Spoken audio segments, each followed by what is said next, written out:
तजुर्बे के जरिए हम फिजा में आबी बुखारात को समोने की सलाहियत का मुशाहिदा करेंगे।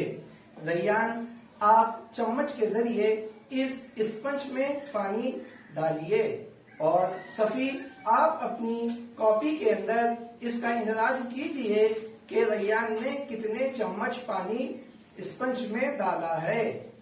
रैयान, पानी डालिए। 1, 2,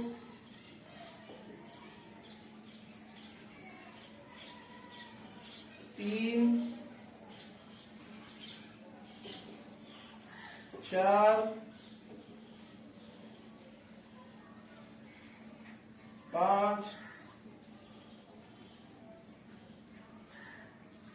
6,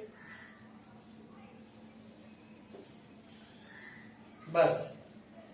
अब आप मुशाहिदा कीजिए कि 6 चम्मच पानी डालने के बाद जब स्पंज पूरी तरह से भीग गया या उसमें पानी को जज्ब करने की सलाहियत खत्म हो गई तो उसके अंदर से पानी रिसना शुरू हो गया।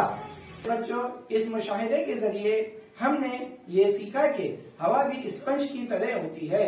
जब स्पंज में ज्यादा पानी हो जाने के बाद उसकी इंतजाबी सलाहियत खत्म हो गई और पानी रिसने लगा, उसी तरह हवा में भी जब आबी मुखारात की मिकदार बढ़ जाती है और हवा का दर्जे हरारत कम हो जाता है तो हवा के अंदर मौजूद आबी बुखारात भी पानी या बर्फ की शक्ल में बरसने लगते हैं।